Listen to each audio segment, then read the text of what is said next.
Ahoy, mateys! Welcome aboard the Shallows, the pod designed specifically for all you 10-team and smaller league managers out there. I'm your captain, Erik Hinrichsen, alongside chief mate Carson Picard. Carson, how are the Seas faring today?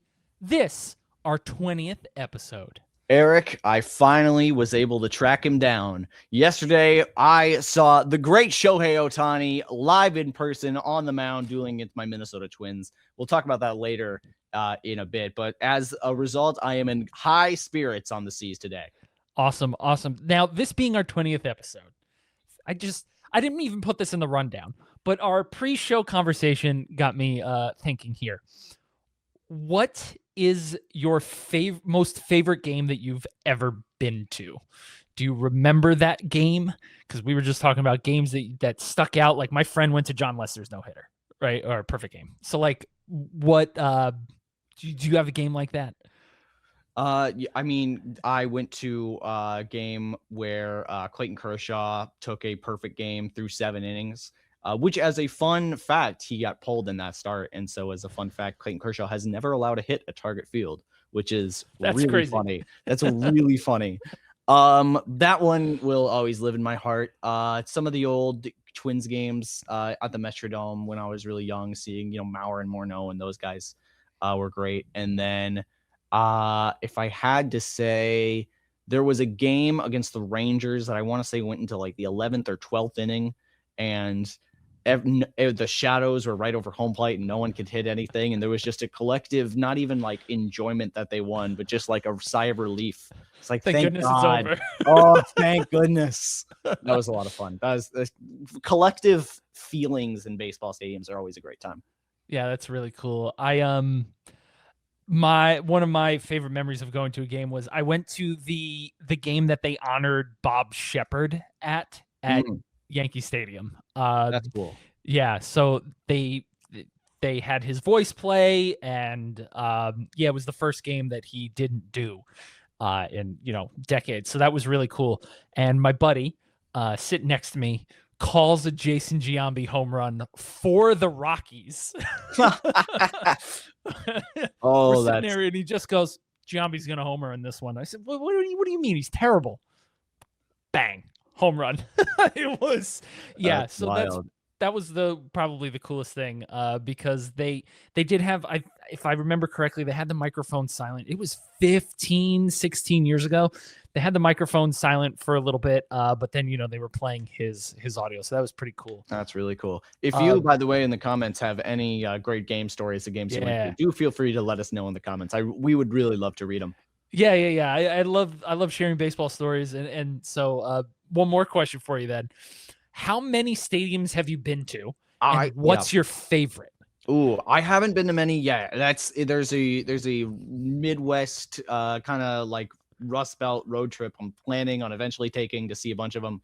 But fun fact about Minneapolis, Erik, is it's far away from like everywhere. So yes. It's like 7 hours if I want to go to Wrigley, and so so I've been to, I think, 4. I've been to 4, and then I also went to a concert at Wrigley Field, funny enough. But my favorite's Fenway. Fenway is so near and dear to me. What's funny enough, my father, who I went with, he does not like it because everything that I love about Fenway, all of its weird, quirky things, all of its idiosyncrasies, the cramped seats that don't actually face home plate, the tight corridors, the design built for people that are 5'6", everything about that I love, he doesn't appreciate as much. But Fenway Park was amazing. Yeah, I've been to Fenway. I've been to the old and new Yankee Stadium, Shea, Citi Field. I've been to Kauffman, which was pretty interesting. It's literally like there's nothing around it other than Arrowhead. Yeah, right. I've been to the Angel Stadium in Anaheim. I've been to Dodger Stadium, but my favorite was Petco Park. I have been to Petco. If I'm honest, I was slightly underwhelmed by it. I had really high expectations. So because I heard a lot about it and it was really cool. I think the what's the pavilion called in center field? Oh, I can't remember, but I they know were what I'm having like a talking beer about. fest Yeah, when I I went think when there. I went there, it was it was fine, but they had just kind of a big scoreboard. I do love Petco. Have you ever been it was just a little lower. It's stiff competition and the parks I've been to. You ever been to Coors Field? I have not, but I've driven past it. I've driven I past it a few times. Just whenever I've been in Denver, they were not home. Unfortunately, I want Yeah, to go. yeah. Yeah. Coors is really funny. I went to a game there with a buddy of mine when we were out, and it was Nolan Arenado's second game back after being traded, and they called his first of all terrible Rockies team sold out game. The Rockies fans, I love you so much. You do not deserve this team, and they don't deserve your support. But the Rockies, it was an amazing game. That's cool. It went to like the 10th inning. I think the Cardinals then put up like 6 runs in the top of the 10th, and it was really funny. But yeah, it was a good time. Good time. Love baseball stadiums. Yeah, I really liked Petco because I just felt like it was the coolest atmosphere of any like game. And it was a regular season game between the Padres and the Pirates. It just the vibe was just so cool at It's Petco electric. Park. It's electric every day of the week. But I don't think anything beats watching a game at the top of the Green Monster. I've done that too. That's really cool. I've been over there, but yeah, that's a lot of fun. I think Daisuke was on the mound for that game. Yeah. So anyway, love chatting baseball stories. If you have a favorite baseball story, like Carson said, or if you have a favorite stadium that you've been to, put it in the comments. Let us know. We'll check it out, and we're real happy to engage in conversation about that. But on today's show, our 20th episode, we have the Captain's Report. We're going to do our first half takeaways because we are just about exactly at the halfway point of the season. And then we're going to give you our all-star ballots, which will be really fun. We'll go position by position and each pick our fantasy all-star at the position. So that's going to be pretty fun as well. But before we officially leave port, we release a new episode every Friday. The audio version releases at 7 a.m. Eastern, wherever you get your podcasts, and the video version premieres on YouTube the same night at 8 p.m. Eastern as well. If you want to see our beautiful made-for-radio mugs, so be sure to subscribe so you never miss an episode. Leave us a 5-star rating, like a thumbs up, a kind review, and don't forget we're part of the Pitcher List Podcast Network, so check out the other pods we have available. There are new episodes out daily, and visit pitcherlist.com for all the latest and greatest content published daily as well. A little bit of baseball talk to start. So here we go. We're going to be right back with the Captain's Report, so stay tuned. We'll be right back. Welcome back to the Shallows. That's Carson Picard. I'm Erik Hinrichsen, and this is your Captain's Report on, once again, our 20th episode. First up, we got some injuries. Edward Cabrera to the 15-day injured list with a left hamstring strain. It did not look good. He did a full gymnastic split over at first base, stretching for the ball. I cringed when I saw it. I don't know. Did you? Yeah, gnarly. Yeah. Do your stretches, but also, ow. Yes, ow. All right, Kris Bubic has restarted his rehab assignment. He completed 1 inning last night. We are recording this on Thursday, June 25th. He restarted his rehab last night on June 24th, and he threw all of 8 pitches in 1 inning. Success, I guess. But really, the question here is, are we going to have interest in Kris Bubic when he comes off the injured list? Because he was not very good to start the season. Generally, I am not super high on Kris Bubic. I think relatively, I don't think there's a lot I loved there. I'm going to say 8-teamers, no, 10-teamers, maybe. Sure. That's great. Great way to put it. Matthew Boyd returns today after a couple injuries, if I'm not mistaken. The main one being his knee. And then I think he had like a shoulder impingement or something small with his arm. Any interest in adding Matthew Boyd? I picked him up in a 12-teamer, not necessarily the shallowest of leagues, but yeah, I'm curious to see how it goes. How about you, Carson? Boyd was really interesting to start the year in all of his, 24 innings that he had. I just pulled it up to make sure. A lot of stuff that was interesting, a lot of weird results. The ERA wasn't great. A lot of the other metrics liked him a bit. I think I am interested in Boyd. I think he's the type of pitcher I pick up or activate. I pick up, I store on my bench, and I kind of wait and see, maybe start him against weak offenses like the Reds or something like that. But I don't test it. Yeah, I wouldn't be too concerned if he doesn't go deep into the game today when you check the box score while you're listening to this. because he didn't throw that many pitches in his final rehab outing. I think it was only 59 pitches. So Yeah. I do anticipate maybe not this one, but the next one. I did not activate him for this start. Just throwing that out there. So yeah, I'm excited to see how he does. His strikeout rate way up compared to last year to start the year. So that's a good indicator that maybe success is around the corner for Matthew Boyd. Yuri Perez also returned earlier this week. Speaking about being limited in his first start back, did not throw a ton of pitches in his only rehab outing. 4 1/3, if I'm not mistaken, 1 strikeout, or maybe just 1 strikeout. There's a 4 and a 1 in there. Gave up 1 run. I think it was Cal Raleigh homered off of him. I think that's what it was.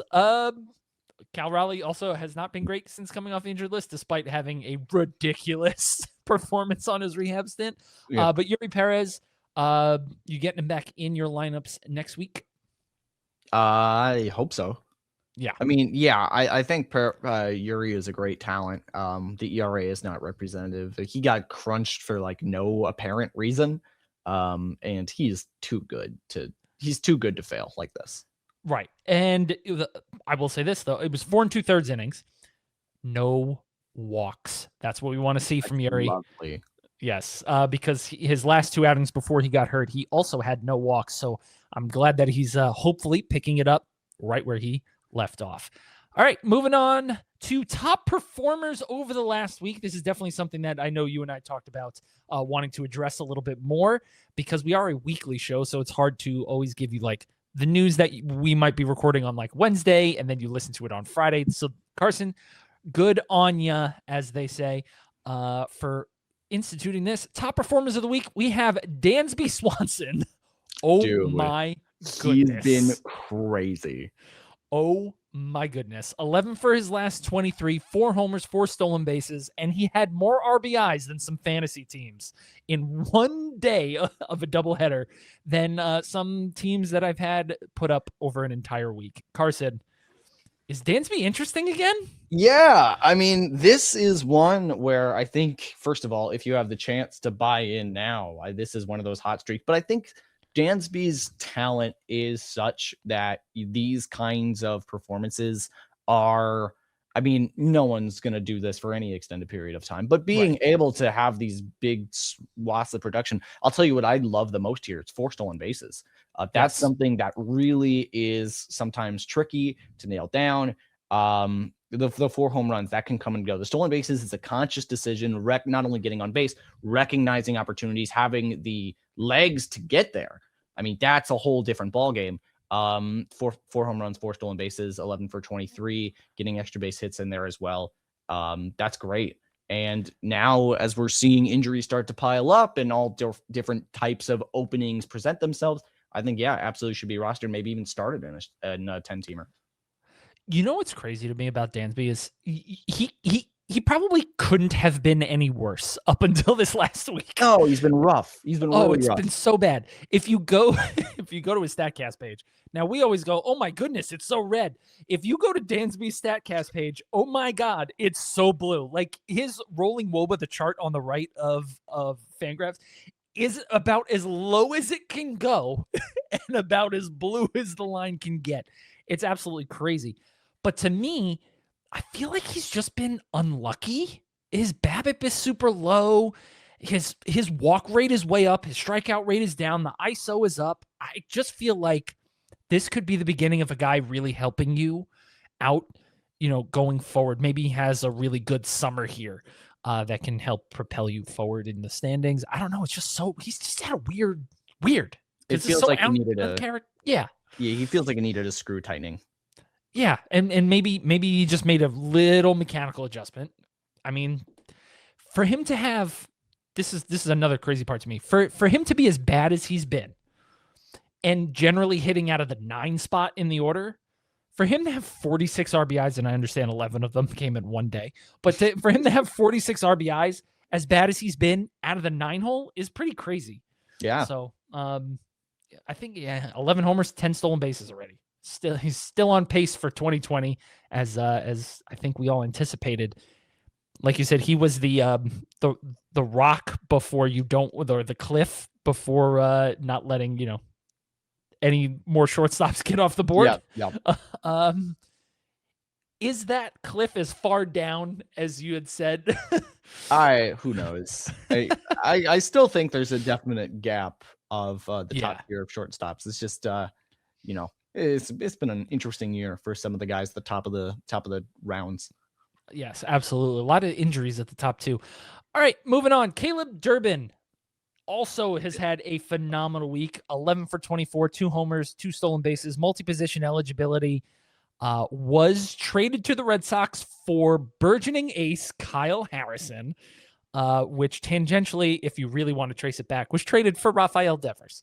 So, Carson, do we have any interest in Caleb Durbin? Not yet. I think a lot of the underlying process is nice, but we're not necessarily seeing that top tier upside. I love what I'm seeing for the Red Sox and for Durbin. For shallow league fantasy relevance, not so much. Now, just because the next few players that we have on the list here are kind of in a different tier than these two that we had just talked about, Durbin and Swanson. So I want to ask you, are we getting to a point in the season where you kind of got to think a little differently, where it's not necessarily, this player is a brand name player, I'm going to maybe pick them over somebody else who's hot on the waiver wire? Are you kind of starting to adjust like, oh, this guy's hot, maybe it's worth just taking the risk and dropping this player who might or predictively might get better? Yeah, I feel like, there's some players, Julio Rodriguez is the name I'll throw out there. There's some players that I think like your talent level is so good, you can't really get rid of him. And Julio's not a guy you get rid of anyway, but he's also a player. Betts hasn't been great this year so far. He home run and a double last night, but there's some guys that are just that good enough. But I think there is now an increasing level of the rounds where you can be like, yeah, if you take a 7th rounder like Caleb Durbin, you could totally drop him. Maybe he was taken really high. If these guys that aren't producing, I think you now have to look at things fairly objectively. How are they doing? And any of the name brand attachments, I think that sunk cost fallacy is going to kill you. Yeah, I think you're moving into that part of the season for sure, where also like full season numbers up to this point for some players may not look good, but now they're going to get hot. It's officially hot outside. So, I think this is now the kind of thing where you look at how they're performing over the last 30, 45 days, a lot more than like, how is their really rough April? Rafael Devers, you mentioned him earlier. He's been really good since May 1st, but he was just been abysmal in April. And so his numbers overall in the season has tanked, but it's just not really reflective of what he's been doing and what he is doing. Exactly. Well said. All right. So now we have 3 more players on the top performers over the last week that, they're a little bit more brand name than Dansby, Swanson, and Caleb Durbin. Wyatt Langford, finally. Okay. Welcome to the 2026 season, Wyatt. 12 for 29, 4 home runs. But what's really curious about this to me is his exit velocities have been rather atrocious during this stretch. But I don't care, because if he's doing this with terrible exit velocities, now imagine once he gets right. This is what we've always wanted to see from Wyatt Langford. Carson, what do you think? You know what? It's nice to see him start to do it. Simple as that. This is, even with the exit velocities, right? You also have 4 home runs, and you can't hit a home run if you're not crunching it. Sure. And so I think that this overall, and he was doing this a little over it's more like a last 14 days kind of deal where he's been a lot better. Over the month of June, he's been great. I love to see it. I'm excited to see more. Yeah. He was dropped in one of my leagues. I think it was a rage drop. I think he went like 0 for 4 one day, and someone was like, rage drop. Don't do that. Don't do that with certain players. Okay, you want to rage drop Casey Mize? Sure. Don't rage drop like Wyatt Langford. I'm sorry. So, all right. Yeah, Wyatt Langford's been great, showing what we've wanted to see all season. Now, don't get hurt, please. Okay. Jackie Cags. My guy, Jackie Cags. I think the promise is being fulfilled here. Jackie Cags, 9 for 30 over the last week, 6 home runs, and they are not cheapies, Carson, at all. No. I mean, he looks like Donkey Kong out there. He smacks it, and it just, I mean, it's a club. Yeah.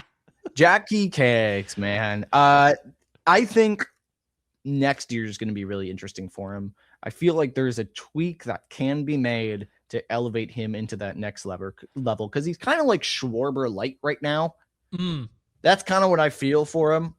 I think he's got another gear. I'm hoping for it. But either way, it's after a really abysmal rookie year. I think it's really nice to see him have a level of production. I'm seeing if he can continue that.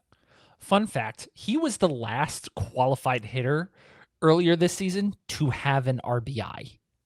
That's awesome. That's really funny. Yeah, credit to friend of Pitcher List, Chris Towers, for finding that little nugget. Yeah, that's just pretty wild to me.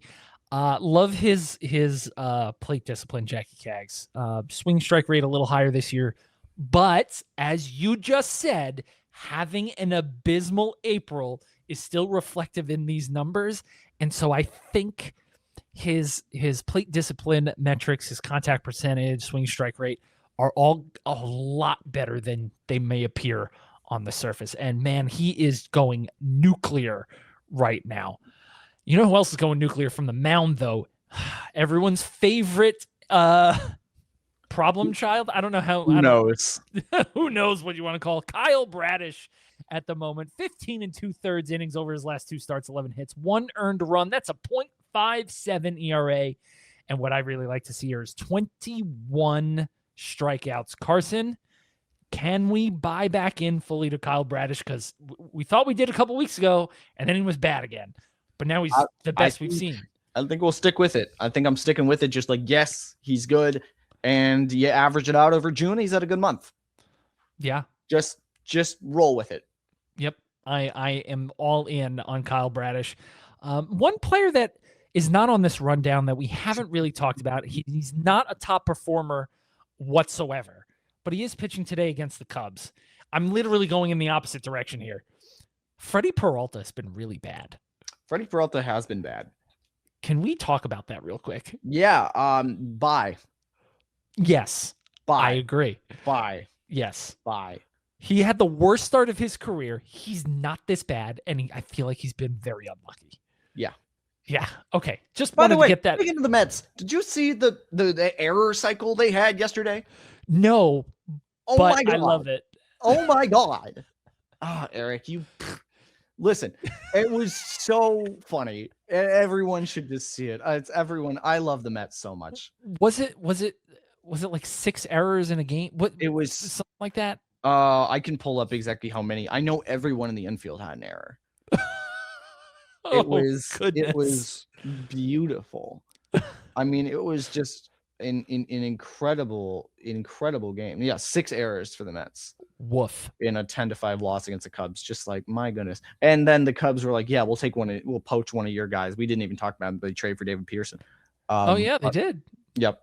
Yeah. But hilarious. Hilarious. I can't wait to watch that. I'll get some popcorn. Oh, the Metropolitans. Francisco Lindor's back, by the way. This is true. Yeah. I assume he's just an automatic start. Yes. Yeah. One of my all-time favorites. You are the number 1 Lindor fan. I'm the number 1 Lindor fan. That's true. Yes, you are. All right. Yeah. We already talked about you seeing Shohei last night, and the GOAT. Anyway, can I say real quick though, Shohei Ohtani, we were talking about this pre-show.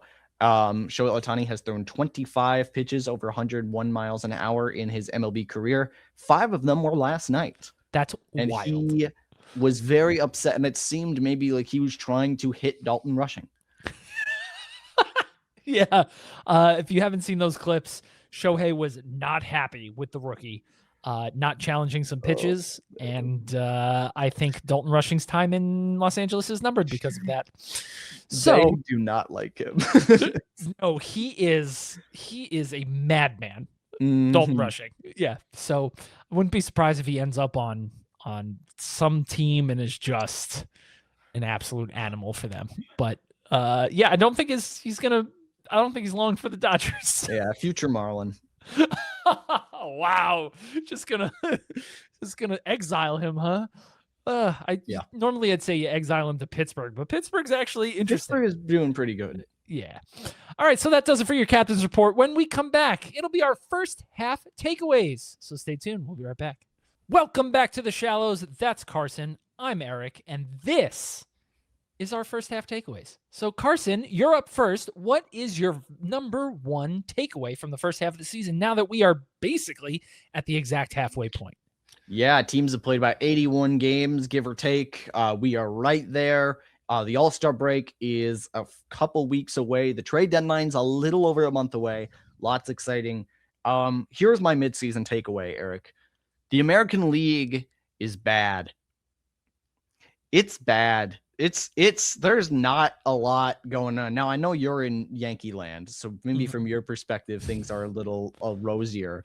But you take a look, like the AL West right now is the 500 Mariners, and not many other teams are great. Go peek at the standings. Just that's what I'm doing. Talking about. Yep. And then the AL Central is doing the AL Central thing. But there is a lot of teams that have just been dreadful this year.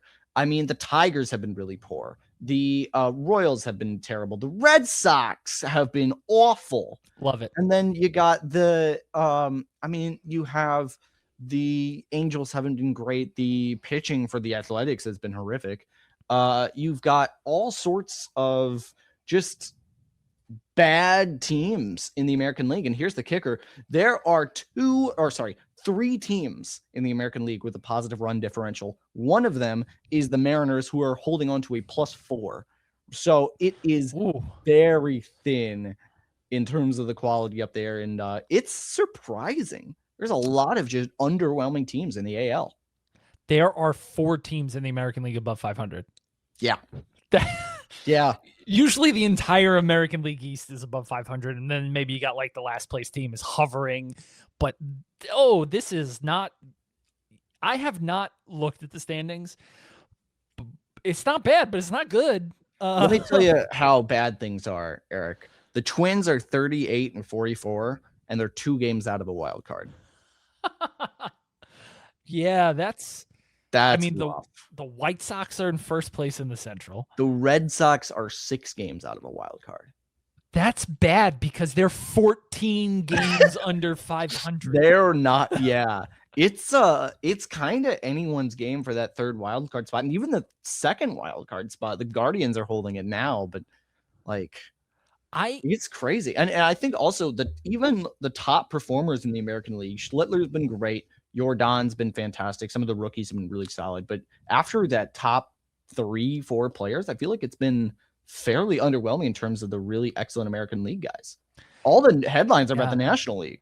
Yeah, it's pretty crazy here. Like, whoa, the Rays being 12 games over 500, being led by Yandy Diaz. And the Rays are overperforming considerably. Oh, absolutely. They're 4-6 in their last 10, so maybe they're regressing a little bit. Yeah. But I'm looking at this, and I'm like, the Orioles can't – I guess they can be this bad because they're pitching.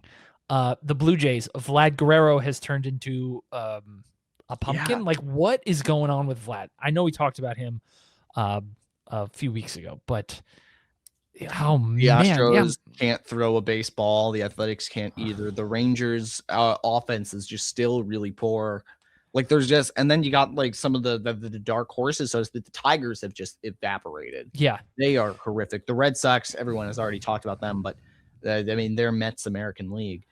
It's American League's kind of buns right now. I'm curious because the Mariners pitching staff is phenomenal, right? They have too many starting pitchers. Yeah. That's why they're doing this piggyback nonsense. Bryce Miller today went out 5 2/3, 11 strikeouts, season high in strikeouts. I wonder if they're just kind of waiting for Raleigh and J-Rod to heat up, or if they're going to go out like they acquired Eugenio Suarez last year, if they're going to go out and get another bat. Because for them to have that pitching staff and be 500, to me, is a travesty. I think this is definitely a thing where they're going to they have an excess of pitching, and they also have pitching in the dev system. And now, granted, in excess of pitching isn't really a thing. Let's make that clear. Right. But if any team did have that, it would be the Mariners. I think, as I'm just looking and trying to remind myself of the Mariners roster, I think definitely they're going to add a bat. I think you need to. Naylor's been bad. That's probably really hurting them. They still don't have a good option at the hot corner. I mean, well, I guess Colt Emerson, he can kind of go over there, who's been really decent, but they're going to do predictive something. numbers. His predictive numbers are not good. Are so they his really that poor? I felt they were like, oh, I've been missing. Yeah. His service level production's been good. He's 20 years old. Yeah. Right. So bright future, I think, ahead for Colt Emerson. But yeah, the Seattle lineup, I mean, they've been carried by Randy Arozarena, and Randy does not maintain this level of production every season. We see it every year. He's got one hot half and one cold half. Yeah, I feel like it's gonna be a rental bat for sure. I don't think they're going to do any like team or anything else really significant. Now, who is that going to be? Anyone's guess, man. I don't know the hot deadline names off the top of my head, but I think you can do basically anyone but center field and catcher. Yeah, I think the hitter names will become more clear over the next, month as teams maybe separate a little further out of the wild card or get a little bit better here and there. Because, man, a lot of these teams, they're quite bunched up. With the exception of a couple, the Red Sox have the worst record in the American League. They're worse than the Angels. Tell you what could be a good one here. Luis Arraez. That would be a good get for the Mariners. That would be a good get. They need guys who, as they said in Moneyball, get on base. He does do that. Less so than he used to, but he does do that. Yeah, he now plays good great second base defense. So look at that. Who knows? But yeah, impending free agent. I'm pulling up a list of guys. Anyway, I'm going to be really interested to see who's going to sell, especially in the American League, because we obviously know Skubal's going to get traded to the Dodgers. That's a foregone conclusion, right? I can't wait to talk about that. But everybody else, what are they going to do? Who's going to buy? Who's going to sell? One thing we do know is your Twins are not going to trade Byron Buxton. They are not. Byron Buxton had an expletive-laden quote that was published about how he is sticking around. And can I just say, I love that man so much. I love that man so much. Byron Buxton, 25 home runs, I think he is in here. 24, 25 home runs. Man, he's good. Yeah. Oh, though what I did read called him a franchise icon. Would you call him a franchise icon up there with Joe Mauer and Kirby Puckett? He's getting there. Getting there. Yeah. He might need another all-star, but I think absolutely for this generation of Twins fans, certainly he is getting there. And the thing with Buck has been he hasn't like played enough games to really attain that status, but he's working on it. I mean, he has had a great year so far. We'll see. All right, so moving on here. My takeaway from the first half is there's about to be a lot more home runs hit from those 20 homer guys that you expected maybe 15 from at the beginning of the season, because the ball officially has the second lowest drag on it since 2000 something. Since the juiced ball era, basically. I did 2019. Yeah, 2019. I did see some things in passing about this, and truthfully, I haven't done a ton of digging into all of that, but I've seen a little bit. I've seen the headlines. I've seen some stuff, and also anecdotally, the ball do be flying. I love that. The ball do be flying. So, how does that affect? Let's put it in the context of the shallows. How does that affect shallow leagues, Carson? That means that the margins on fly ball pitchers get very thin. Shota Imanaga. That's exactly who I was thinking of. And I think it means that you can, I think it means that there's going to be, well, first of all, what the heck, Vlad Guerrero Jr.? What the heck, Fernando Tatis? Right? You guys, excuse me. I think that for some of those players that get a lot of fly balls, a lot of fly ball hitters, I think you should be savvy and try to buy them. Don't overpay, but because it's not 2019 levels, but still, that's I think something to be aware of. Guys who are swinging for the fences, swinging up on fly balls, will probably be performing stronger this year than other years. I'm curious, just to harken back, as this is our 20th episode, harken back to an earlier episode in the year when you introduced everybody to under percentage. Yes. Is under percentage, I should say, a stat that you might want to look at when looking to buy those players and figuring out which players are worth buying? Under percentage, not quite, because under percentage looks only at the ones that are like bad. Under percentage is a pop-up. However, fly ball percentage, its sexier cousin, yes. Which I think guys like, as I'm looking through the list here, as I'm pulling it up, Kerry Carpenter, Murakami, Zach Neto has a fly ball percentage about 40%. Cal Raleigh, of course, is through the roof. So like, it's close. It's close. So close. It's coming for Cal. Close. But there's a lot of guys that have that swing, that those pulled fly balls that look really good. Now, at the same time, Nick Castellanos also has a really high one, but just ignore that. Just pretend that doesn't exist. I like that you brought up Zach Neto. Zach Neto was on like a 35 home run pace. If anyone isn't really paying attention, that's wild. I wonder, Zach Neto, man. If he was on the Dodgers, we would be talking about him so much.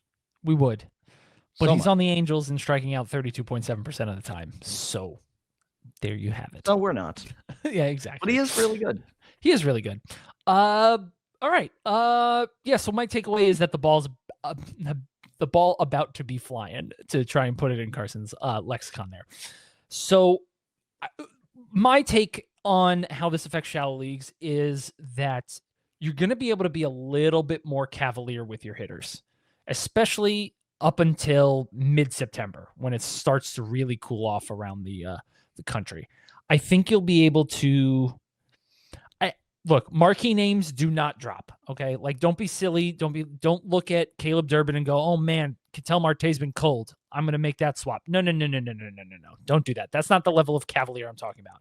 I'm talking about, you look at a guy like JJ Bleday, whose StatCast page looks phenomenal, but he's ice cold right now. You can be a little bit more cavalier in swapping out JJ Bleday for somebody who is, on fire at the moment, i.e., Dansby, Swanson, Caleb Durbin. I know they don't play the outfield, but utility exists, right? So I think you may want to be a little bit more aggressive on your hitters. And I'm not saying stream them, because I'm not a fan of streaming hitters. I'm not going to pick up a hitter for a weekend matchup. I'm not going to do that. I'm talking about somebody that you can expect to leave in your lineup for 2 weeks at a time here. So that's how I would. Oh, yes. Unless they're in course. There's some environmental factors, obviously, in Vegas, or some, and then there's some crazy stuff. But yes, of course. I'm talking for the majority, not just Coors Field or Sacramento. I was thinking once, if I can have a strategy of like, can I do really well if I built my entire lineup around who's playing the Rockies that week? That'd be a fun, like, low stakes league to experiment. I thought about that. A couple of years ago when they were allowing like 1,000 runs, I was like, never did it, but it was in the back of my mind. Yeah. So that's my takeaway. Do you have any other takeaways from the first half, Carson? My biggest takeaway from the first half is we are set for a blockbuster trade deadline. I think people generally, I am of the opinion that people are underestimating how crazy this is going to get. There is a lot of big teams that are doing very badly. And when that happens, heads roll. And I think the Red Sox, the Giants, big sellers, the Mets could be pretty interesting here. And then, you look at the standings. Who is going to bite the bullet? Who's going to make the moves? The Angels, of course, are down there. I think the Reds are also kind of a sneaky name, that they've been struggling a lot in June. If that continues into July, they could part with some pieces. And I think there's a lot of teams that are on the outside. The Orioles, even like the Orioles are in a weird spot. I don't know what's going on with them. I think there's a lot of names, a lot of pending free agents, a lot of players. The Minnesota Twins, obviously, we saw a headline about Joe Ryan and Ryan Jeffers are looking to be parted with, and of course, the big headline is Tarek going somewhere. No, not if. When. And we know where. I'm not. I do kind of wonder if some other team is going to jump on Skubal. But no some other team slightly south of Los Angeles, perhaps. You think the Padres are going to jump on Skubal? First of all, AJ Preller. Fair. Okay. Yep. Always. Yep. Always. Second of all, they need it. Yes. Crazier things have happened. Yeah. Listen, I think if there's another team to do it, they would be one of them. Yeah, he does gut his farm system. He would fairly totally often do it. And like the Braves, I don't think they have the capital. I don't think any of the other teams like that. I don't think the Cardinals would buy in on that, although it'd be crazy fun. And I don't think anyone in the AL is going for it.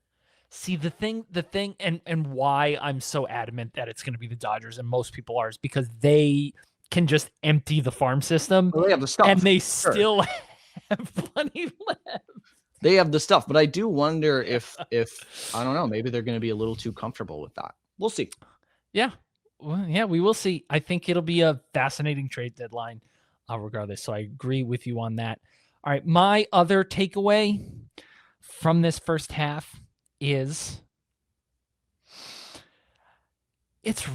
regression comes from us all, man. It comes for us all. You've seen that in some pitching lately. Regression is coming for Dansby Swanson in the right way, in the good way, I should say.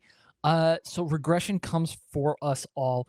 So be aware if you've had struggling pitching that wasn't supposed to struggle. If you've had great pitching that wasn't supposed to be great, be aware what's going to happen. And same thing on the hitting side.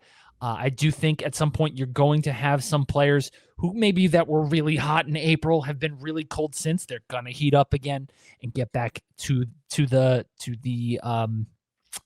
middle, for lack of a better term. One of the guys I'm personally thinking about in that regard is Sal Stewart. Process is still really good. Results haven't been there. Be aware he plays in Great American Small Park. But yeah, so I think regression is happening. It feels like it was like school was out for the year and regression started happening for all of players across baseball. It was just like a weird coincidence to me. So, yep, that's my other takeaway from the first half is regression comes for us all and will continue into the second half. All right, those are our first half takeaways. Again, right at the halfway point. When we come back, it's our all-star ballots. We're going to go position by position, picking our all-star starters for each position so far in fantasy. So stay tuned. We'll be right back.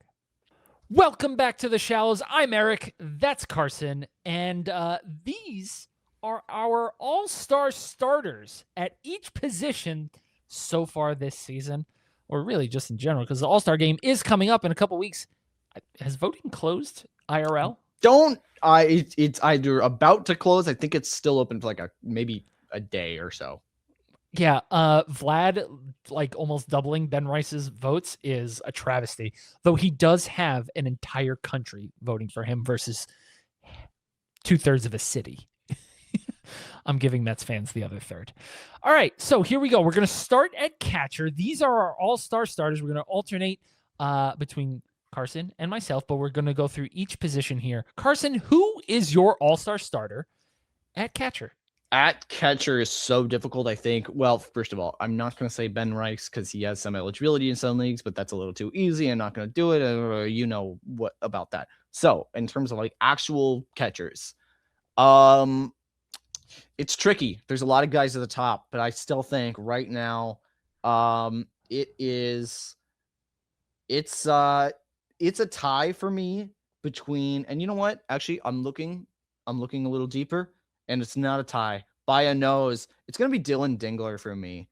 Oh, nice. I was going to say Shea Langolier, and he deserves an honorable mention, but Dylan Dingler has been absurdly good Yes. behind the dish for the Tigers. And he's one of my favorite players in actual baseball and in fantasy, certainly. And what just made me say that right now and like why he pulled ahead, 56 RBI. Yeah. That's a ton for this stage in the Yes. year. He's hitting 267, 333, 535, doing really well. Does not have any stolen bases, but it's a catcher position. You're hardly going to get any. This is a fantastic year for Dylan Dingler, and he gets my all-star vote. All right. So for me, first of all, that was a great pick. I 100% anticipated you taking Shea Langoliers. I was so close. It was so I'm not going to go obvious like that either. And I'm not going to pick Drake Baldwin either, who I think would have easily gotten that vote had he not gotten hurt. I'm going to take Liam Hicks because nobody saw it coming. Nobody saw it coming. He's been fantastic. He's played in 73 games. He just went on the 10-day injured list. I understand that. But he's played 73 games for a catcher. That's pretty wild. 13 homers, 53 RBIs, a microscopic 9.7% K rate, 278 batting average. He's just been like, you cannot lose having picked up Liam Hicks to this point in the season. He is an absolute profit generator here. He is a casino printing you money in profit so far this fantasy season. Liam Hicks is my pick for all-star catcher so far this year. Also first base eligible, depending on what platform you play in. All right, moving on. First base. Speaking of, Carson, who is your starter at first base? A very, very deep position with a lot of options to pick from. Oh, it's so tough. I mean, it's really weird at first base. I think this is what I feel like for me, one of the first times in years where it feels like first base is highly relevant. I feel like it's been a couple first guys base again. Yeah, there's a lot of big years. And so my guy is actually going to be Nick Kurtz. Fair enough. He had a mediocre April, incredible since. Now, granted, he had that crazy series in Vegas, so that's buffing his stats a decent bit. Fair, yeah. But argue with the wall, 62 RBIs. Come on, real that's good. Crazy. He's been fantastic, and to boot 7 stolen bases, like not half bad at all for a guy that has been since May one of, if not the best hitter in baseball. So yeah, Nick Kurtz absolutely is my first base all-star. You know, they were my pick for first base is they were writing him off. They said he's getting old. His GM wrote him off. But Bryce Harper has 17 home runs, 52 runs scored, 44 RBIs, 5 stolen bases. He's dropped his strikeout rate, increased his walk rate, and he's hitting about 264, which is right where I'd expect him to hit. But Bryce Harper is my all-star selection at first base because he is still one of the best players in baseball. He's that guy, man. He is that dude. But I do want to check his high school statistics growing up in Las Vegas because I'm not sure they're as legitimate as everyone could say they are.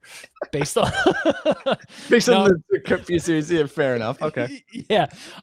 Bryce Harper has just been absolutely fantastic. Another guy that you are just profiting if you drafted because he has definitely overperformed his draft position this year. Bryce, welcome back to being that dude.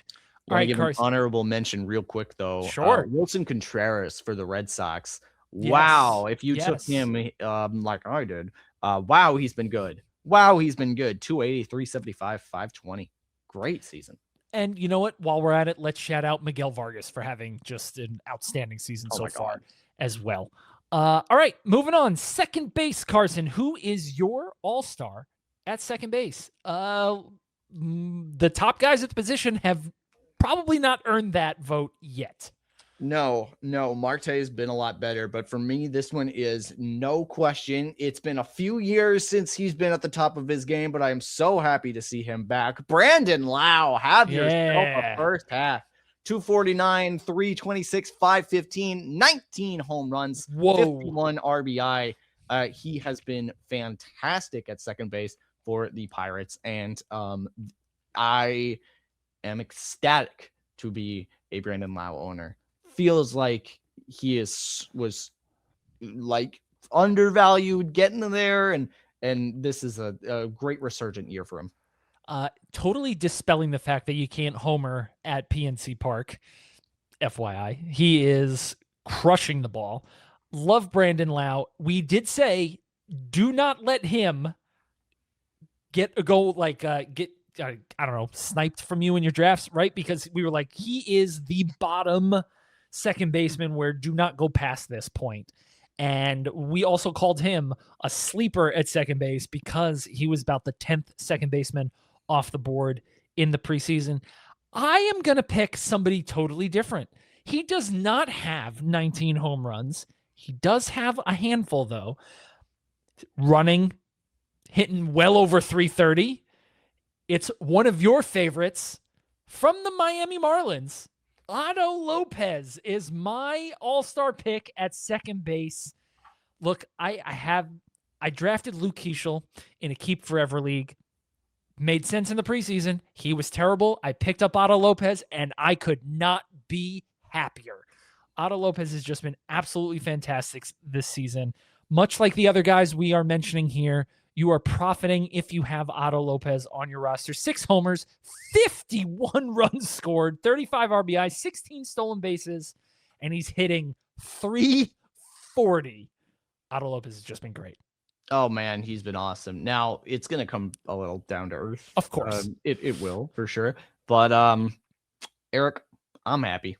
Yeah. I'm I know happy. You're an I'm Otto happy. Lopez guy. That's my man. That's my guy. Oh man, yeah. Big fan of Otto Lopez. Look, regression, like you said, regression is going to come, but his XBA is still 295. It's the 95th percentile. So even if he hits 280 rest of season, he's going to run. He's scoring plenty of runs. He's been plenty valuable at the keystone position for you in fantasy this year. All right, next up, the hot corner, third base. Quite possibly the most abysmal position in fantasy this season. Carson, who is your all-star selection at the hot corner? Third base is really weird. I don't think there's anyone clearly that has it. There's a few guys that are in the mix of who's been doing really well and who hasn't.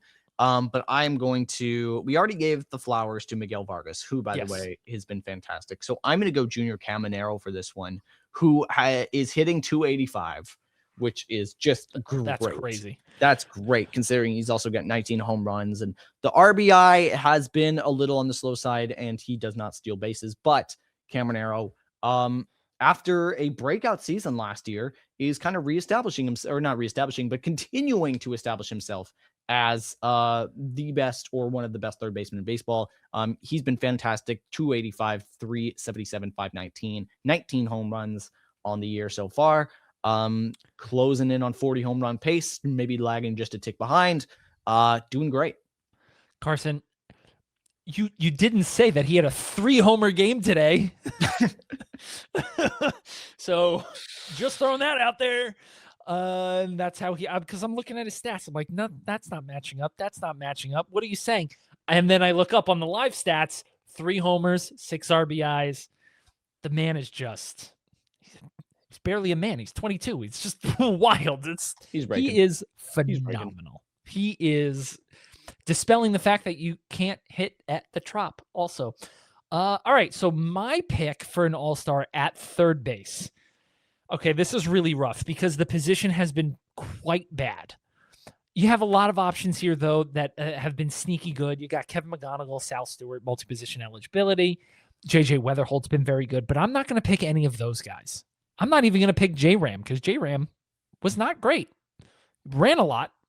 Power is missing. I am going to pick Max Muncy at third base. Great. Max Muncy has had a quietly phenomenal season. He continues what he did last year after he realized, oh, you know what? Actually, I need glasses. So Max Muncy has just been phenomenal. He's 35 years old now, and he's having one of the best seasons of his career. 266, 16 homers, 34 RBI, 47 runs scored.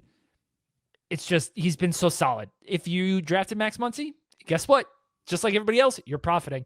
Max Muncy has just been phenomenal, and he plays in the best offense in baseball. I should say the deepest offense in baseball, especially once Kyle Tucker, or should I say if Kyle Tucker ever gets going. Yeah, really. So Max Muncy is my pick there. Managed to stay healthy so far, knock on wood, this season as well. I hit my headphones. I meant to hit my head. If you're watching. All right. So next up, shortstop. All right. Carson, who is your pick for an all-star at shortstop? Much to my chagrin, as someone that's continuously doubted him, it's absolutely CJ Abrams. This is a great season. He is just continuing. Now, Abrams has been a guy that has been effective at getting stolen bases and home runs. He's been a 2020 player and had okay ratios, but never blown things out of the water. 287, 370, 529, being able to walk, getting on base more, maximizing that with 13 stolen bases, 17 home runs, and doing it near the top of the order in a lineup that has James Wood batting in front of him. And so he's been able to get 57 RBI as a result. This is a phenomenal season from CJ Abrams, and we will see if he is a national by the end of the year. Ooh, interesting take there. I'd also be interested to see if he can keep it up. Woba and ex-Woba do not agree with each other. Certainly not. But yeah, still.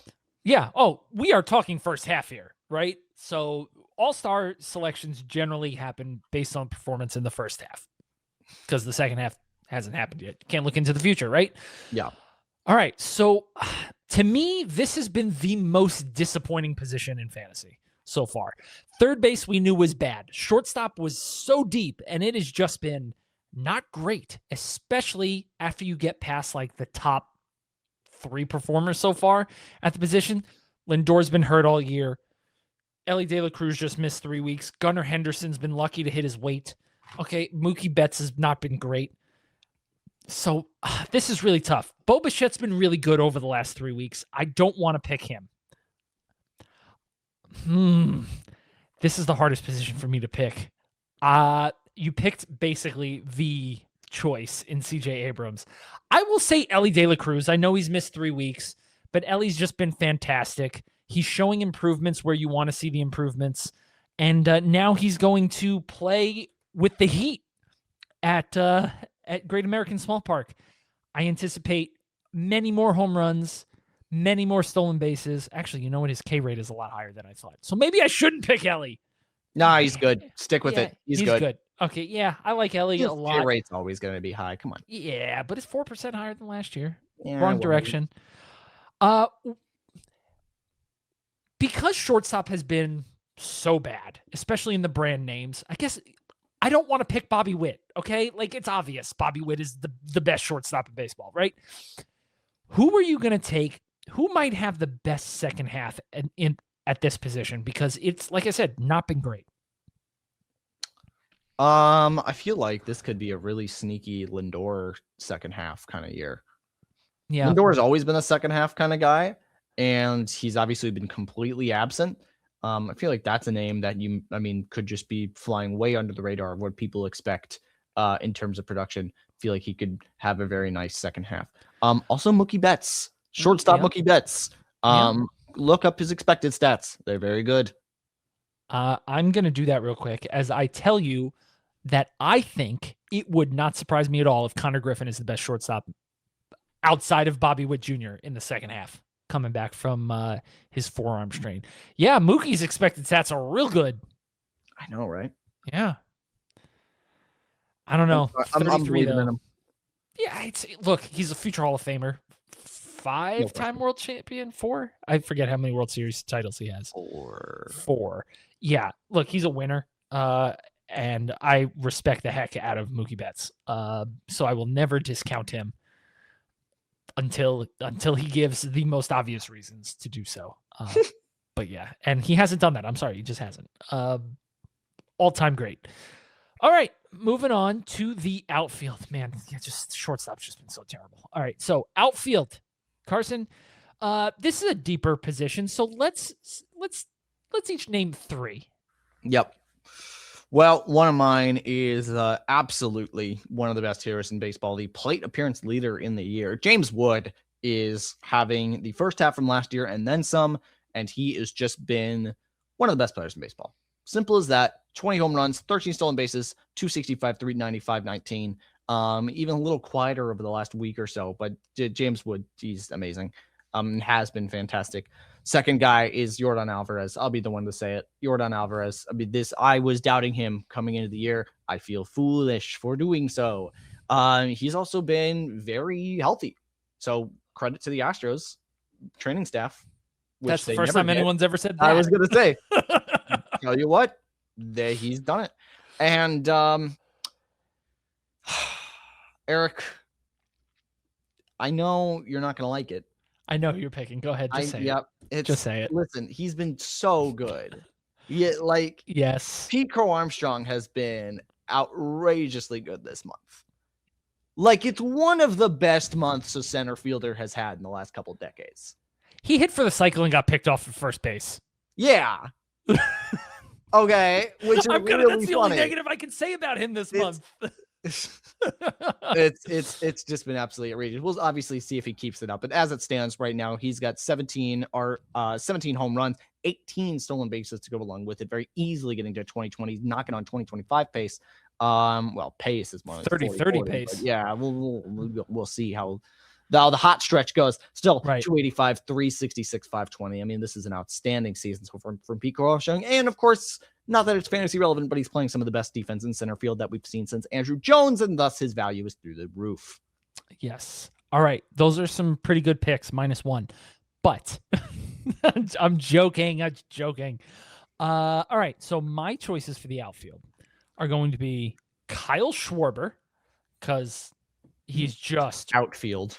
Right. Raking. He's outfield eligible. He shouldn't be, but he's an absolute animal at the dish. Man. Yeah, James Wood definitely won. Let's go a little deeper down the rankings here. Jordan Walker. Yeah.